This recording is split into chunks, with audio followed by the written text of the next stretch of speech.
ये कहानी सीकी नाम के एक टीनेज हाई स्कूल स्टूडेंट से शुरू होती है, जिसे एक बार फिर से स्कूल से निकाल दिया गया था क्योंकि उसने अपने क्लासमेट से लड़ाई की थी। वो अपने कमरे में बैठा हाथ में फोन लिए अपने दोस्तों से बात करते हुए ये दिखाने की कोशिश कर रहा था कि उसे निकाल दिए जाने की कोई परवाह नहीं है, लेकिन उसे अंदर ही अंदर ये बात बहुत ही खल रही थी। ये झूठा सुकून ज्यादा देर तक नहीं टिक पाया और अचानक से उसके पिता कमरे में घुस आए। वो काफी गुस्से में लग रहे थे क्योंकि उन्होंने उसकी फोन पर की हुई बातें सुन ली थी और वो आते ही सिकी को एक जोरदार चाटा मारते हैं क्योंकि सिकी पहले भी एक्सपेल्ड हो चुका था। लेकिन उसके पिता यकीन नहीं कर पा रहे थे कि उसने इतनी जल्दी फिर से गड़बड़ कर दी। गुस्से में जब उसके पिता ने दूसरी बार हाथ उठाया तो इस बार सिकी बहुत ही तेजी से दूसरी तरफ बेड के ऊपर चला गया। कुछ देर वो दोनों काफी शांत रहे जब तक कि उसके पिता ने एक गहरी सांस लेकर खुद को शांत नहीं किया। फिर वो उससे पूछने लगे कि वो मुसीबत से दूर क्यों नहीं रह सकता और उसके कमरे में इतने हथियार क्यों पड़े हैं। जब उन्होंने उसे याद दिलाया कि उसका परिवार लिकर स्टोर चलाता है, कोई आर्मरी स्टोर नहीं, और आखिरकार उसके पिता थोड़े शांत हुए। उन्होंने सिकी को चेतावनी दी कि अगर उसने अपनी लापरवाहियां नहीं छोड़ी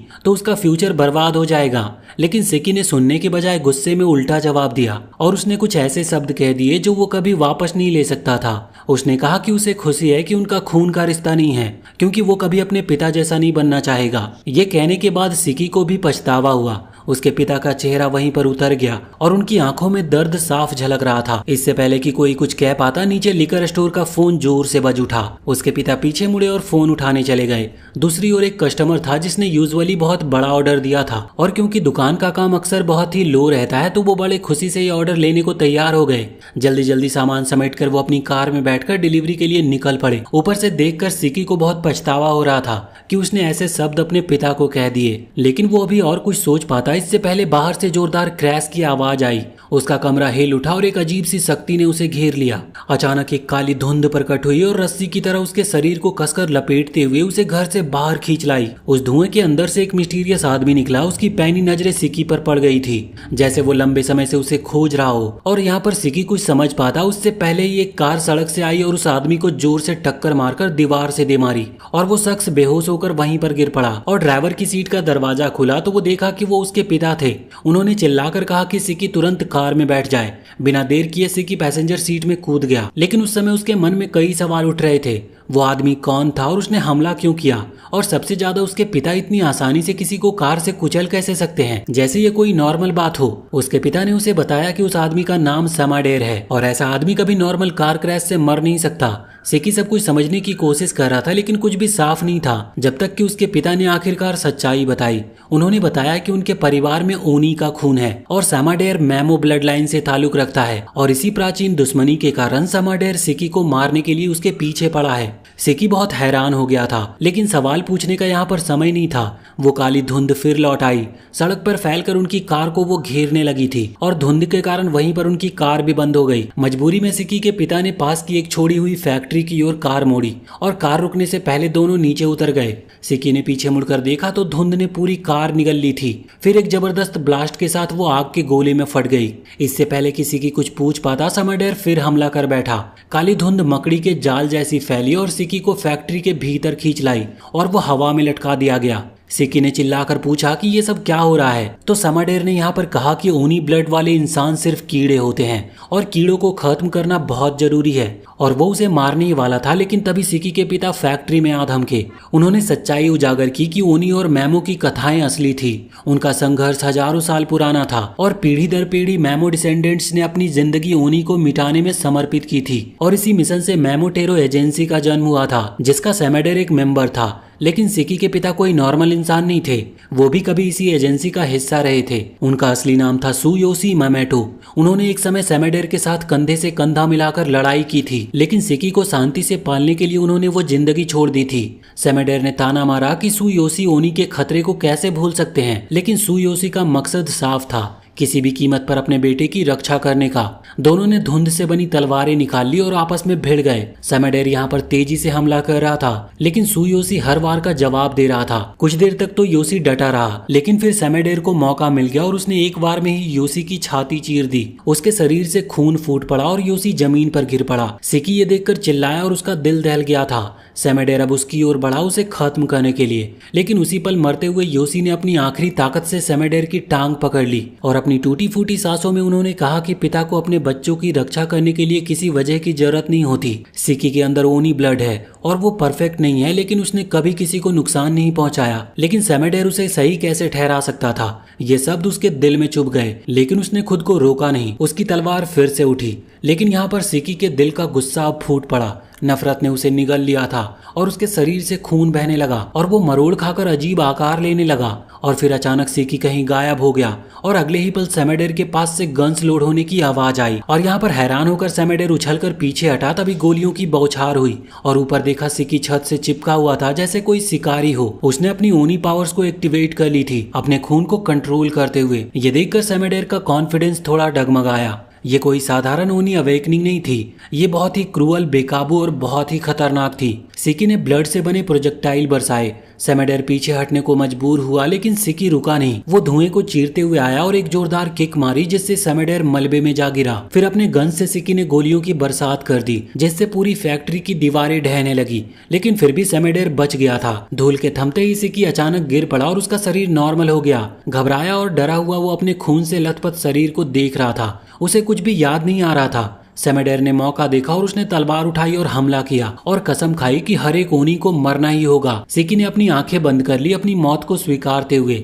लेकिन ठीक उसी पल सुयोशी सामने आया और तलवार का वार खुद के ऊपर ले लिया। सेमेडेर ये देखकर बिल्कुल ही सन्न रह गया था। योशी खून से लथपथ था, लेकिन उसके चेहरे पर हल्की मुस्कान थी। उन्हें अपने बेटे की रक्षा करने पर बहुत ही प्राउड था। उनकी लड़ाई ने बहुत ध्यान खींच लिया था, इसीलिए सेमेडेर धुंध में गायब हो गया। सिकी भागकर अपने पिता के पास गया। उसकी आंखों से आंसू बह रहे थे। उसने मदद बुलाने की जिद की, लेकिन योशी ने उसे रोक दिया। उसने कहा कि अब देर हो चुकी है। आखिरी सांसों में उन्होंने सच्चाई छिपाने के लिए माफी मांगी और अपनी अंतिम इच्छा जताई कि सिकी इतना मजबूत बने कि वो मैमोटेरो क्लैन और ओनी दोनों का अंत कर सके और सच्ची आजादी पा सके। सिकी इस सच को इनकार करते हुए उसने अपने पिता को कंधे पर उठाया और अस्पताल पहुंचाने का निर्णय लिया और हॉस्पिटल पहुंचाने का फैसला किया। लेकिन रास्ते में ही सिकी की बाहों में योशी हमेशा के लिए सो गया। सिकी टूटकर रोने लगा, अपने पिता से जागने की विनती करने लगा। वो सिसकता रहा कि उसने अब तक माफी तक नहीं मांगी थी, लेकिन अब बहुत देर हो चुकी थी। उसके पिता हमेशा के लिए चले गए थे। वो पास में बैठा रो ही रहा था कि पीछे से एक परछाई आई। उस आदमी ने चेतावनी दी कि वो यहाँ पर ज्यादा देर तक नहीं रह सकता, बहुत सी निगाहें उसके ऊपर लगी है। सिकी पलटा और लड़ने को तैयार हुआ, लेकिन इससे पहले कि कुछ कर पाता उसकी गर्दन पर वार हुआ और अंधेरा छा गया। उधर कहीं दूर मैमोटेरो एजेंसी में हलचल मच गई थी। बड़े अधिकारी ये सुनकर हैरान थे कि सेमेडेर सिकी को मारने में नाकाम रहा। कुछ ने तो फुसफुसाकर शक जताया कि कहीं सेमेडेर कमजोर तो नहीं हो गया। ओनी और मैमो के बीच की छुपी हुई जंग अभी खत्म नहीं हुई थी और सिकी की पावर अवेकनिंग तो अभी शुरू हुई थी। हालात को देखते हुए बाकी सब लोग समझ गए थे कि क्यों नेटो ने पहले पीछे हटना चुना था, क्योंकि उनकी एजेंसी खुद को जनता के सामने उजागर करने का जोखिम नहीं उठा सकता था, खासकर तब जब उनकी सीक्रेसी ही उसकी सबसे बड़ी ढाल थी। और यही कारण था कि वो कभी नहीं चाहते थे कि दुनिया कभी ओनी के अस्तित्व के बारे में जान पाए। इसीलिए उनका प्लान बहुत ही सिंपल था। जैसे ही सिकी उनके कब्जे में आए उसे तुरंत मार डालो। लेकिन कहना एक बात थी और करना दूसरी। सिकी को कहीं एक दूर आइलैंड पर पहुंचा दिया गया था, जिससे उसका पता लगाना लगभग इम्पॉसिबल हो गया था। अब बजाय उसे तुरंत मारने के प्लान्स बदल दी गई थी। वो उसे एक ऐसे स्कूल में दाखिला कराने का इरादा रखते थे जो बाकी ओनी से भरा हुआ था। एक ऐसी जगह जहां वो बढ़ सके, सीख सके और अपनी क्षमताओं को निखार सके। लेकिन उससे पहले नेटो को खुद पूरी जांच करनी थी, ये तय करने के लिए कि सिकी वाकई काबिल है या नहीं। तब भी एकेडमी के प्रिंसिपल ने सख्त चेतावनी दी थी कि किसी भी स्टूडेंट को पूरी तरह से ट्रेंड और युद्ध के लिए तैयार होने से पहले मरने की परमिशन नहीं थी। कुछ समय के बाद सिकी को होश आया और सबसे पहले उसने ये महसूस किया कि वो कुर्सी से बंधा हुआ था। उसके पीछे एक आदमी बड़े आराम से एक्सरसाइज कर रहा था, हाथों से एक छतरी घुमाता हुआ। अजीब बात ये थी कि सिकी इससे भी अजीब सीन पहले देख चुका था और इसीलिए वो इससे ज्यादा हैरान नहीं हुआ। कुछ ही देर में उस आदमी ने अपना परिचय दिया। वो नेटो था। अब जबकि सिकी जाग चुका था, नेटो ने कहा कि सच्चाई बताने का समय आ गया है। उसने सबसे पहले अपने सींग दिखाए, ये साबित करने के लिए कि वो भी एक ओनी है। फिर उसने सब कुछ समझाना शुरू किया। सिकी को यहाँ पर दो कारणों से लाया गया था, इवैल्यूएशन और उसकी रिकवरी के लिए। जैसा कि सिकी पहले से जानता था कि मैमोटेरो एजेंसी काले धुएं का हथियार के रूप में प्रयोग करती थी ओनी जैसे लोगों का शिकार करने के लिए, और इसी एजेंसी के एक ऑपरेटिव ने सिकी के पिता की हत्या की थी। उनका मिशन बिल्कुल क्लियर था, हर एक ओनी को मार डालना। उनका सामना करने के लिए ओनी एजेंसी बनाई गई थी और नेटो का काम था नए एक्टिवेट ओनी को ढूंढना। उनकी क्षमता का इवैल्यूएशन करना और ये तय करना कि वो शामिल होने लायक है या नहीं। ये समझाने के बाद नेटो ने सिकी के मुंह खोल दिए ताकि वो कुछ बोल सके, और जैसे ही सिकी के होठ आजाद हुए सिकी गुस्से से फूट पड़ा और अपने पिता के बारे में जवाब मांगने लगा। चिल्लाहट से चिढ़कर नेटो ने ठंडे दिमाग से सिकी के इवैल्यूएशन के अंक काट दिए। उसने समझाया कि सिकी के पिता का शव स्टोरेज में सुरक्षित रखा गया है, लेकिन सीधे तौर पर यह कहा कि इससे कोई फर्क नहीं पड़ता, सिकी का पिता पहले ही मर चुका है। सिकी ने यहाँ पर अपनी रस्सियों को खोलना चाहा, लेकिन नेटो ने उसे इसी कारण से बांधा था। वो जंगली लापरवाह गुस्सा उसकी कमजोरी साबित कर रहा था। जल्दी सिकी समझ गया कि चिल्लाने और तड़पने से कोई फायदा नहीं होने वाला। खुद को शांत करने की कोशिश करते हुए उसने नेटो से स्थिर आवाज में कहा कि उसे आजाद कर दिया जाए। उसने कहा कि उसका अधूरा काम अभी बाकी है। वो उस आदमी को मारना चाहता है जिसने उसके पिता की हत्या की थी। उसके चेहरे से उसका गुस्सा साफ झलक रहा था। नेटो ने तुरंत ही उसकी बात को ठुकरा दिया। उसने समझाया कि सिकी अभी मामेटेरो एजेंट के सामने खड़ा भी नहीं हो सकता, फिर भी अगर अपनी जान गंवाने के लिए वो इतना तैयार है तो नेटो के पास उसे परखने का एक और तरीका था। बिना चेतावनी के नेटो ने अपनी टाई उतारी और पल भर में वो सिकी के पीछे था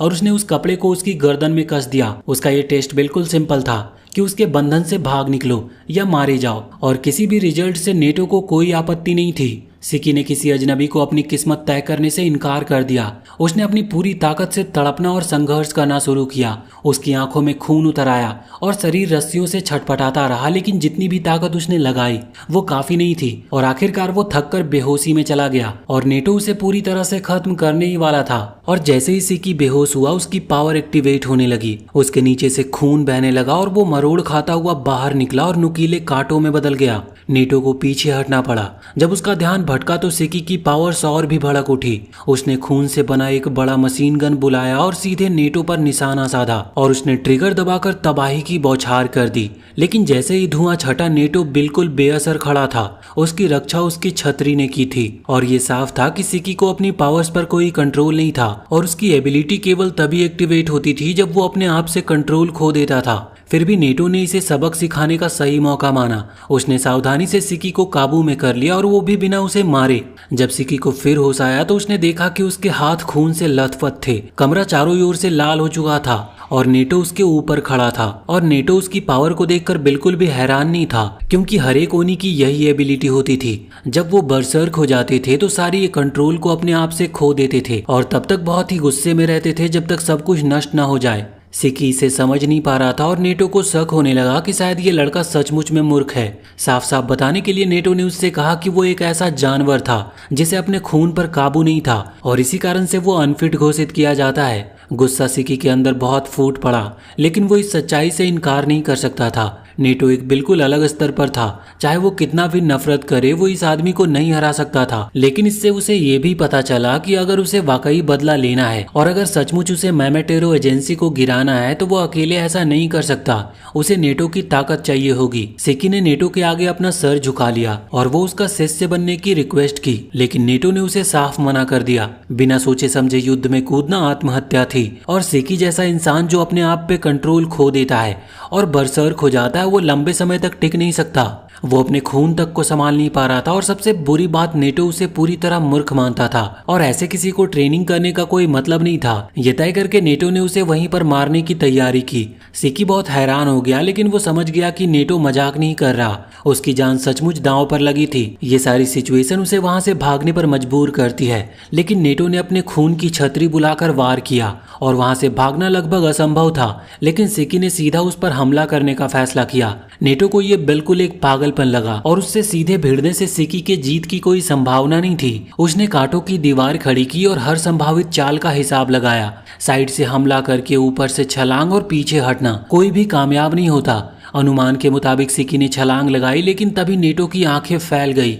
हवा में तैरते हुए सिकी ने अपने ही खून को एक बंदूक में बदल दिया और सीधे नेटो के सिर पर गोली दाग दी। और पहली बार सिकी ने अपने ऊपर प्राउड महसूस किया कि उसने बहुत सही वार किया है, लेकिन गोली ने कोई नुकसान नहीं किया। नेटो की रक्षा बहुत मजबूत थी, लेकिन फिर भी वो हैरान था कि सिकी अपने खून को कंट्रोल करने में सक्षम हुआ है। उसने सोचा कि ये बस इत्तेफाक है, खासकर जब सिकी फिर से कंट्रोल खोने की कगार पर था। नेटो ने लड़ाई जल्द खत्म करने के लिए अपने सबसे शक्तिशाली चाल की तैयारी की, लेकिन तभी कुछ ऐसा हुआ।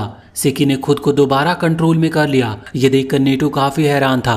ओनी कभी भी एक बार खून की प्यास भड़कने के बाद खुद पर काबू नहीं कर सकते थे। सिकी ने खुद को दोबारा से कंट्रोल कर लिया था। ये देखकर नेटो बिल्कुल हैरान था। ओनी कभी भी एक बार खून की प्यास भड़कने के बाद खुद पर काबू नहीं कर सकते थे, लेकिन यहाँ सिकी था जो ऐसा कर पा रहा था। जवाब मांगते हुए नेटो ने उस पर दबाव डाला तो सिकी ने बताया कि उसने बस नेटो की तकनीक की नकल की थी। उसने देखा था कि नेटो ने अपनी अंगूठी से उंगली काटकर छतरी बुलाई थी और उसने वही करने का सोचा। अपनी बाह को बंदूक का आकार देकर खून बहा दिया और ये एक दाव था, लेकिन सफल रहा। नेटो उसकी बात सुनकर आश्चर्यचकित था कि इतना लापरवाह व्यवहार आत्मघाती हो सकता था, लेकिन सिकी सफल हो गया। और एक ओनी केवल तभी लड़ सकता था जब वो अपने इमोशंस को कंट्रोल कर सके, संतुलन बनाए रखे ताकि बरसर्क रेज से बचा जा सके।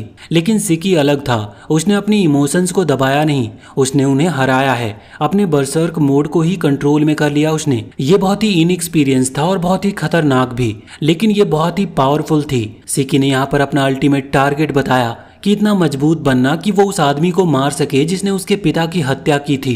उसने कसम खाई कि अगर नेटो उसे अपना शिष्य बना ले तो वो अपनी पूरी जिंदगी, अपनी पूरी ताकत उसके शिक्षण में झोंक देगा। उसकी ईमानदारी साफ झलक रही थी। सिकी का तरीका एक लापरवाह दाव था जिसमें असफल होने पर कोई विकल्प नहीं था, और इस तरह की लड़ाई की टेक्निक अभी भी इनएक्सपीरियंस का सबूत थी। लेकिन इन सब के बावजूद नेटो उस सीन को नजरअंदाज नहीं कर सका।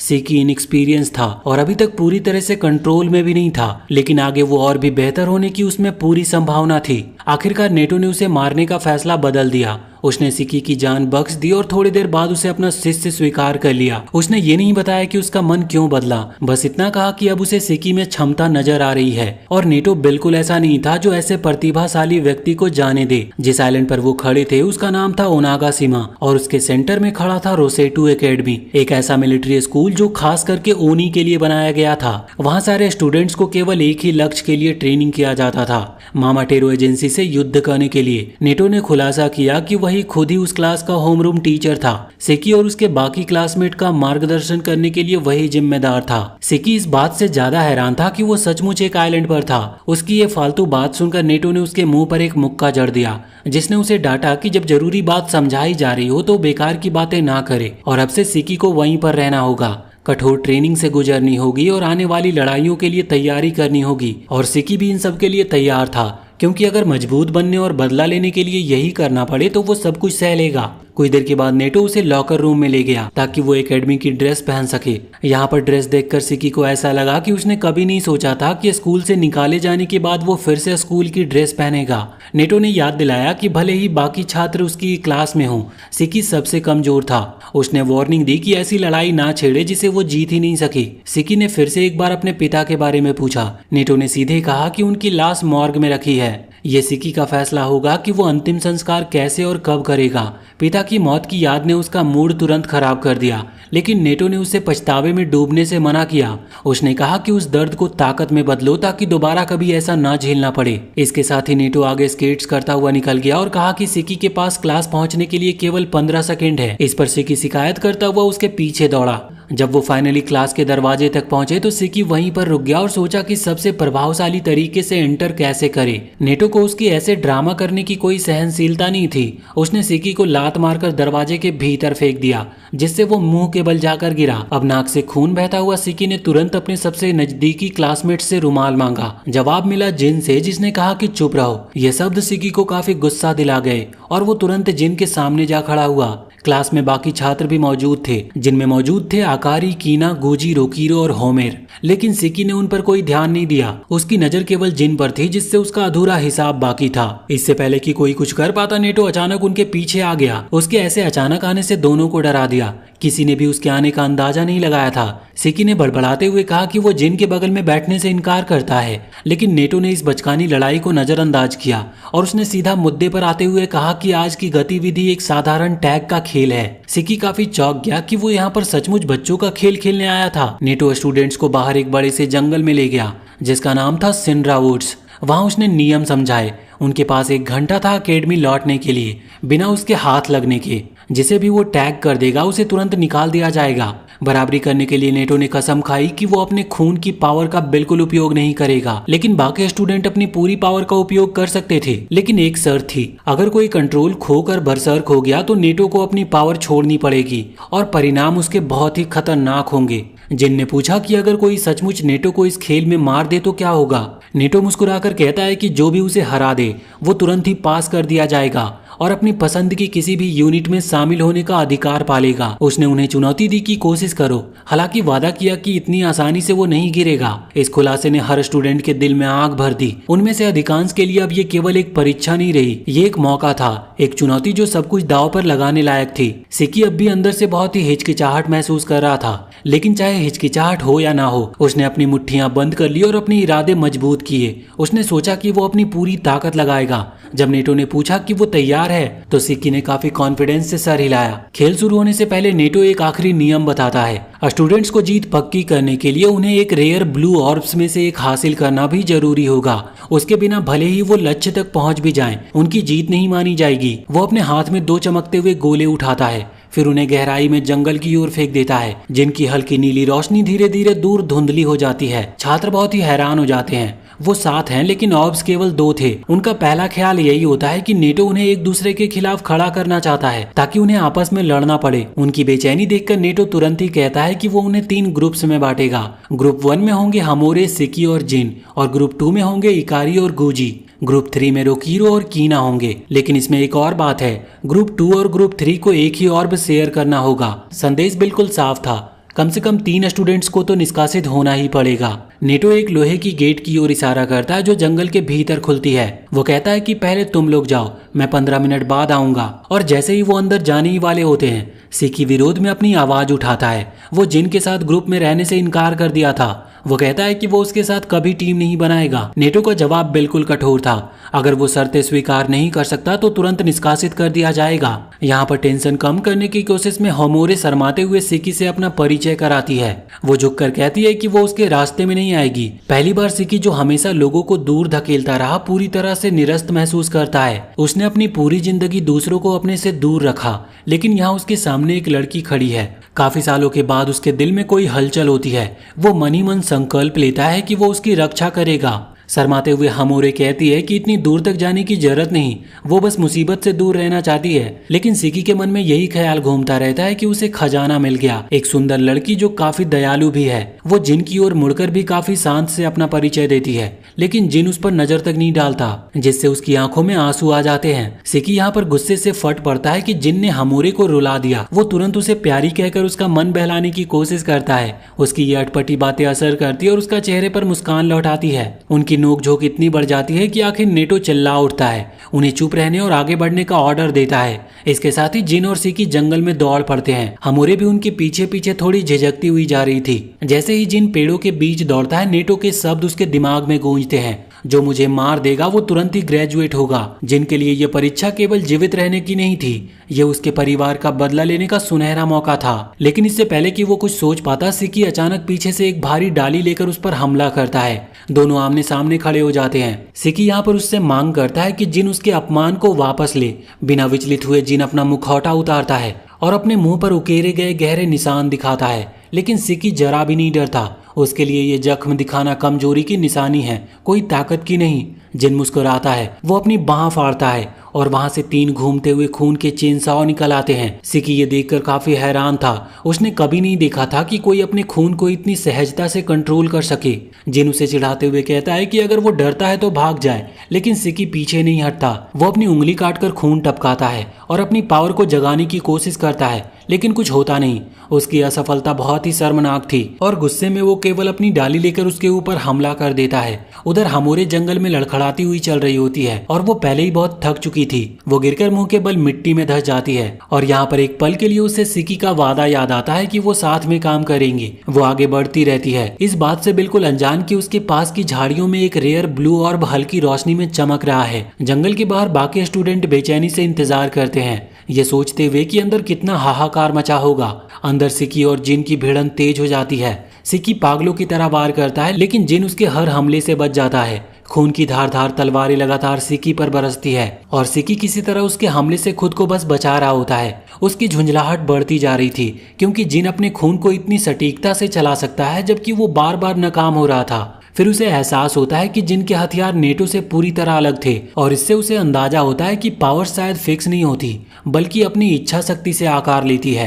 इससे पहले कि वो कुछ कर पाता जिन उसके चेहरे पर हमला करता है और उसे बेहोश करके वहीं गिरा देता है। खुद को जीता हुआ मानकर जिन मुड़ता है लेकिन सिकी लड़खड़ाते हुए फिर से खड़ा हो गया था। तो यहाँ पर जिन एक धारदार खून की लहर छोड़ता है लेकिन उसी क्षण हमोरे उसके रास्ते पर आ टकराती है। सिकी कूद कर उसे धक्का देता और वो वार खुद के ऊपर झेल लेता है। हमोरे की आंखें फटी रह जाती है। वो सिकी को बुरी तरह से खून से लथपथ देखती है लेकिन फिर भी वो उसका ढाल बना हुआ है। ये सब देखकर वो रोते हुए उससे माफी मांगती है तो सिकी मुस्कुराते हुए कहता है कि इसमें उसकी गलती नहीं, कसूर तो जिन का है। तभी उनके सामने एक बड़ा सा ओनी टाइटन आता है और वो भी सीधे हमोरे के ऊपर। उसका रूप बहुत ही डरावना था, मानो किसी प्राचीन कथा की महिला डीमन हो। डर से कांपते हुए हमोरे उनसे भाग जाने की गुहार करती है। वो कहती है कि ये डीमन उन्हें मार डालेगा। जंगल के बाहर नेटो उनका इंतजार कर रहा होता है। तभी स्कूल के प्रिंसिपल आ जाते हैं। वो नेटो के इस कठोर रवैये की काफी आलोचना करते हैं। वो कहते हैं कि पहले ही दिन सभी स्टूडेंट को मरने की परीक्षा में डालना उसकी लापरवाही थी, लेकिन नेटो अपनी बात का बचाव करता है। उसके अनुसार केवल जीवित रहना ही मायने रखता है। वो कहता है कि कठोर ट्रेनिंग ही उन्हें जिंदा रख सकती है।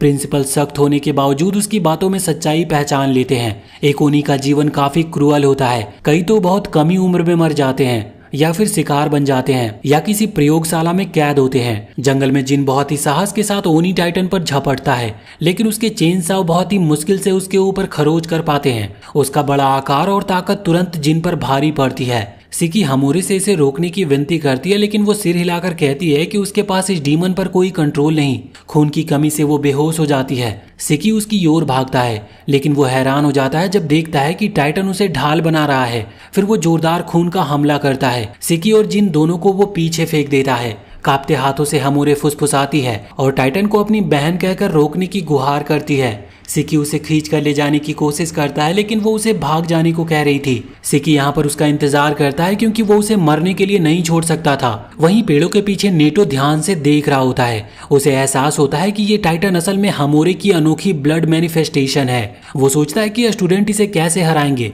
सिकी बार बार अपनी पावर जगाने की कोशिश करता है लेकिन कुछ होता नहीं। नेटो सिर हिलाता है। पहली बार बस किस्मत से हो गया था और ये दोबारा नहीं होगा। टाइटन उस पर पत्थरों की बौछार करता है जिससे वो मिट्टी में लहूलुहान होकर गिर जाता है। यहाँ पर सिकी टूटकर रो पड़ता है। उसे अपने पिता की मौत याद आती है। ये सब उसे काफी अपमानजनक लग रहा था। जिन आगे बढ़ते हुए कहता है कि अगर रोना ही है तो कहीं और जाओ। वो एक साथ 2 चेनसाव वेपन प्रकट करता है और दबाव साफ दिख रहा था। नेटो छुप कर देखता और मनी मन सोचता है कि इसकी स्किल बहुत ही हाई है क्योंकि 2 अलग अलग हथियार को प्रकट करना और उसे कंट्रोल करना कोई आम बात नहीं थी। लड़ाई भयंकर हो जाती है। जिन टाइटन के पार्ट्स को काटता है और उसके शरीर पर चढ़ता है लेकिन टाइटन आखिरी पल में उसे रोक देता है। उस टाइटन की चीख पूरे जंगल में गूंजती है। उसकी इतनी तेज आवाज से जिनके कान तक फट जाते हैं। किनारे खड़ा सिकी बस बेबस महसूस करता है। तभी उसे समझ आता है कि हर ओनी का हथियार व्यक्तिगत होता है, वहीं जिन ब्लेड बनाता है। और जैसे ही जिन टाइटन की दहाड़ से कमजोर पड़ता है सिकी आखिरी कदम उठाता है। उसकी बांह से एक बड़ा सा बजूका निकलता है। नेटो ये देखकर बहुत ही हैरान था कि उसने इतनी जल्दी अपनी पावर को कैसे समझ लिया। टाइटन उस पर हमला करता है लेकिन सिकी बचकर दाएं हटता है और गोली चलाता है। बजूका से ब्लड एनर्जी का धमाका निकलता है जो एक बहुत ही बड़ा विस्फोट में टाइटन को चीर कर रख देता है। वहां चारों तरफ खून की बारिश होती है और सिकी वहां पर बीच में सीना ताने खड़ा था। उसके चेहरे पर एक जीत की मुस्कान थी। जिन और नेटो ये देखकर बिल्कुल हक्के बक्के थे क्योंकि तमाम मुश्किलों के बावजूद भी सिकी ने उन्हें गलत साबित कर दिया था। वहीं पर सिकी देखता है कि होमेर जमीन पर गिरी बेहोश है और अपनी आखिरी ताकत जुटाते हुए वो तुरंत उसकी मदद के लिए दौड़ने की कोशिश करता है लेकिन उसका शरीर जवाब दे देता और वो मुंह के बल कीचड़ में जा गिर पड़ता है। उसी सामने नेटो उसके सामने आता और उसे समझाता है कि सिकी पूरी तरह से थक चुका है क्योंकि उसने लापरवाही से एक बार में बहुत ही अधिक खून का इस्तेमाल कर लिया। वो वार्निंग देता है कि सिकी ने जो किया वो बेहद ही खतरनाक था, जो सीधे उसकी जान तक ले सकता था। वार्निंग के बावजूद सिकी अपने जिद्दीपन से सख्त बनने की कोशिश करता है और बड़ी ही मुश्किल से वो खुद को खड़ा करता है लेकिन तुरंत ही लड़खड़ा के वो फिर से गिर पड़ता है। नेटो उसके पास घुटनों के बल बैठता है और सख्त लहजे में कहता है कि एक ही बार में इतना खून इस्तेमाल करना जानलेवा हो सकता है। सिकी अभी अपने खून को सही तरह से कंट्रोल करने से बहुत दूर था और उसे इसे सीखने में अभी काफी लंबा समय लग सकता था। नेटो उसे सलाह देता लेता है कि अब उसे धीरे धीरे आगे बढ़ना होगा। फिर भी वो मानता है कि सिकी ने अभी जो हमला किया था वो बहुत ही शक्तिशाली था, लेकिन सिकी नेटो से कहता है कि वो उसकी चिंता ना करे और जोर देकर कहता है कि सारा ध्यान होमेर की सुरक्षा पर होना चाहिए उसका। केवल जब वो सुरक्षित हो जाएगी तभी वो उसकी ओर ध्यान दे। सिकी की इन बातों से नेटो बहुत हैरान था, ये सोचकर कि कोई व्यक्ति जिसने अभी अभी अपनी जान गंवाने की कगार छू ली हो फिर भी वो दूसरों की चिंता कर रहा है। नेटो यहाँ पर कुछ रिएक्शन देता उससे पहले जिन अचानक से पीछे से आता है और उसका सिर काटने की कोशिश में हमला करता है। नेटो तुरंत ही रिएक्ट करता और वार को रोकता है और दूरी बनाकर जिन को सतर्क नजरों से देखता है। जिन ताने कसते हुए पूछता है कि नेटो दूसरों की चिंता में क्यों अपना समय बर्बाद करता है, जबकि एकमात्र चीज जो मायने रखनी चाहिए वो है टारगेट को हासिल करना, चाहे उसके रास्ते में कोई भी घायल हो जाए। इसके जवाब में नेटो आराम से अपनी छतरी खोलता है और कहता है कि वो अपने सभी छात्रों को बराबर मानता है, लेकिन जिन जैसे छात्र उसे बेहद परेशान करते हैं। जिन उससे पूछता है कि अगर वो यहाँ पर नेटो को मार डाले तो क्या उसे तुरंत ही ग्रेजुएट कर दिया जाएगा और अपनी पसंद के स्क्वाड में शामिल होने की अनुमति मिलेगी उसे। नेटो उसकी बात में बिल्कुल हामी भरता है, यहाँ तक कि वो ये भी कहता है कि वो इस लड़ाई में अपनी ब्लड टेक्निक का इस्तेमाल नहीं करेगा। बिना समय गवाए जिन अपनी चेनसाव लेकर टूट पड़ता है और वो नेटो के ऊपर बहुत ही बेकाबू वार करता है। नेटो उसके हर वार को अपनी छतरी से आसानी से रोकता है। उनकी लड़ाई बहुत तेज हो जाती है और आगे पीछे चलती रहती है।